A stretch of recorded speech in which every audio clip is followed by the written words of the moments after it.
Just as the crowd outside the Old Bailey had gathered throughout that day on Saturday, July 15th, another crowd, this one more numerous and much more ominous, had gathered in Greenwich.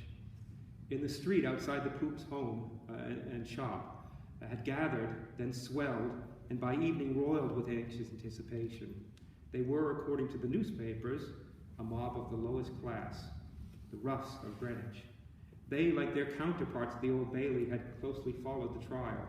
They too knew that a verdict was coming on this day. Unlike their Old Bailey counterparts, they anticipated that verdict with a sense of unease and with the growing certainty that justice for Jane Clouston was about to be denied. Within half an hour of the trial's end, their fears were realized.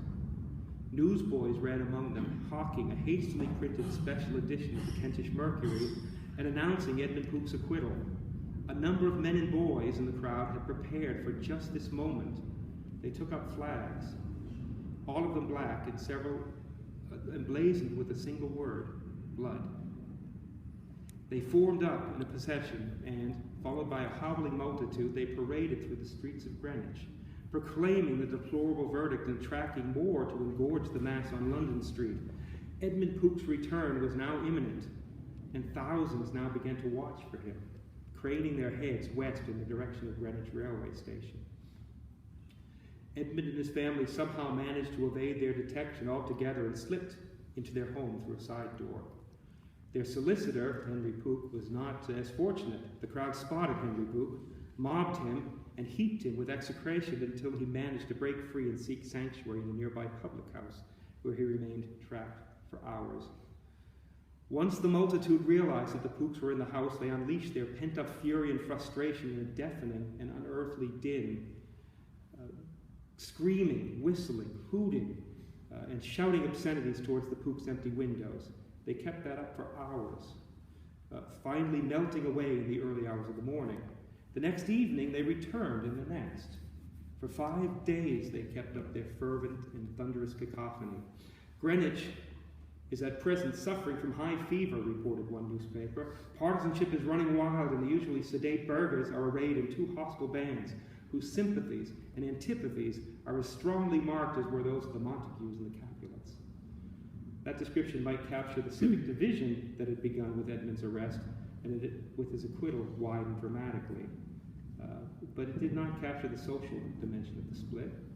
On the one side, the tradesmen, the burghers, the self-consciously respectable of the town, ceding with a temporary mortification their streets to the other side, the largely working-class supporters of justice for Jane, those who had for weeks flocked to the site of her murder and on the rainy day of her funeral lined the streets of Deptford and Lewisham.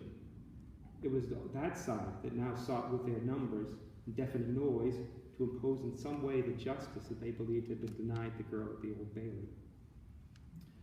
Later in the week, in a letter to the newspapers, Jane Clouston's father, James, of all people, would come closest to articulating the crowd's inchoate frustration.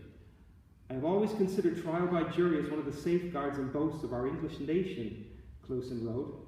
But after this trial for the murder of my daughter, I fearlessly say, and I think it is the opinion of thousands of my fellow countrymen, that justice has not been done. Where will they now go to look for the murderer, or what will be done? The case must not rest here.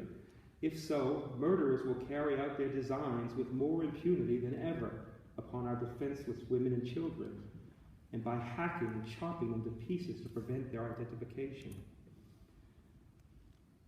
That Clouston attributed injustice not to the police arresting the wrong man, but to the court's failure to find guilty the right one, was clear from his great praise for the witnesses for the prosecution, who, he said, fearlessly came forward